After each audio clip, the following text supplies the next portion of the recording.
الشيطان الرجيم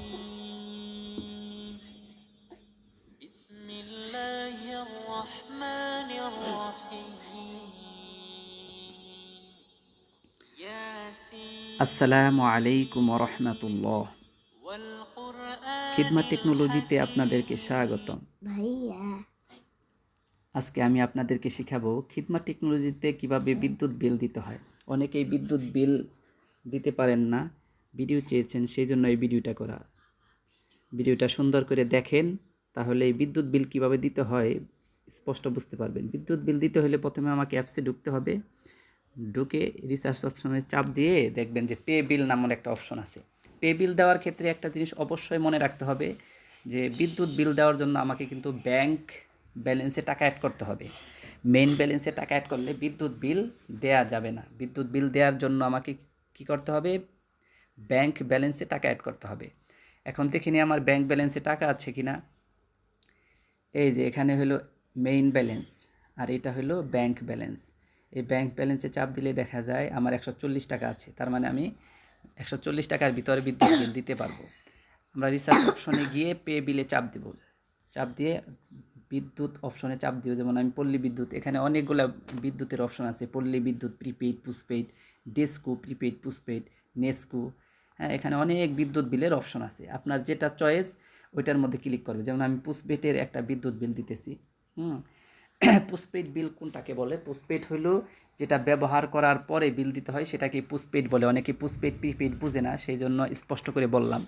অর্থাৎ যাদের কারেন্টের বিলের কাগজ আসে ওইটাই হলো পোস্টপেইড, আর যারা কাগজ আসে না বরং আগে টাকা ভরে পরে ব্যবহার করতে হয়, এটা সাধারণত ঢাকার ভিতরে হয়ে থাকে এবং অনেক জেলাতে আছে যেগুলা কি বলে উপজেলা, ওই সমস্ত জায়গায়ও এই প্রিপেইড মিটার আছে। তো পোস্টপেইড মিটার দিতে হলে যে বিল নাম্বার, এখানে আমরা বিল নাম্বার দিয়ে দেবো, অর্থাৎ গ্রাহকের নাম্বার, গ্রাহকের হিসাব নাম্বার যেটা, ওইটাই হলো বিল নাম্বার। ওইটা আমরা এখানে তুলে দেব, যে কয় সংখ্যার হয় তুলে দেব। তারপর বিলের পরিমাণ, যেমন আমি 100 টাকা বিদ্যুৎ বিল দেবো, এনে 100 টাকা পরিমাণ উল্লেখ করলাম এবং মোবাইল নাম্বার দিয়ে দেব। যেই মোবাইল নাম্বারে আমার SMS দরকার, বিদ্যুৎ বিলের ডকুমেন্টস যাবে, ওই নাম্বারটা এখানে তুলে দেব।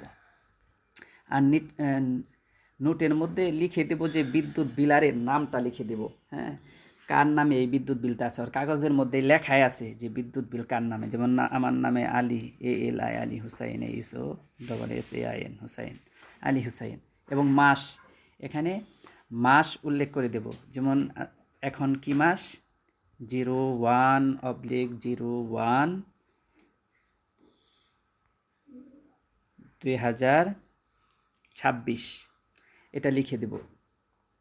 এটা লিখে দেওয়ার পর আমরা এই যে পরবর্তী বাটনে চাপ দেব। চাপ দেওয়ার সাথে সাথে আমার এই যেখানে আমার নিজের পিন চাবে, যে পিন আমার সব কাজেই লাগে, এই পিন যার যার অ্যাকাউন্টের পিন নাম্বারটা দিয়ে দিব।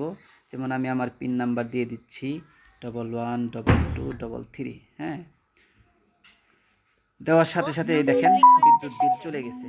হ্যাঁ, অতএব বিদ্যুৎ বিল চলে গেছে। আশা করি এই ভিডিওটা দেখার পর কারো বিদ্যুৎ বিল দিতে কোনো ধরনের সমস্যা হবে না। এরপরে যদি সমস্যা হয় তাহলে আমার হোয়াটসঅ্যাপে নক দিবেন, আমি সুন্দর করে বুঝিয়ে দেব। বিদ্যুৎ বিলের ক্ষেত্রে আরেকটা বিষয় গুরুত্বপূর্ণ, সেটা না বললেই নয়, সেটা হলো বিদ্যুৎ বিলে চার্জ হবে শতকরা 1 টাকা। শতকরা 1 টাকা করে চার্জ হবে। এবং যদি কেউ বিদ্যুৎ বিল একত্রে চার্জ, অনেকে প্রশ্ন করে যে চার্জ ছাড়া কি বিদ্যুৎ বিল দেওয়া যাবে? হ্যাঁ, চার্জ ছাড়াও বিদ্যুৎ বিল দেওয়ার অপশন আছে। সেই ক্ষেত্রে দুইটা শর্ত, দুই ধরনের লোক দিতে পারবে। এক ধরনের লোক যারা সরাসরি ব্যাংকে টাকা পাঠাবে, তারা চার্জ ছাড়া বিদ্যুৎ বিল দিতে পারবে। আর 2 নম্বর হলো যারা একত্রে 10টা বিদ্যুৎ বিল দিবে, তারা সম্পূর্ণ ফ্রিতে বিদ্যুৎ বিল দিবে। টাকা যেভাবেই পাঠাক, বিকাশ, নগদ, রকেট ব্যাংকের মাধ্যমে, এই 2টা পদ্ধতিতে সম্পূর্ণ ফ্রিতে বিদ্যুৎ বিল দিবে। অন্যথায় শতকরা 1 টাকা হারে চার্জ কাটবে, যেটা 1000-এ 10 টাকা পড়ে। ধন্যবাদ।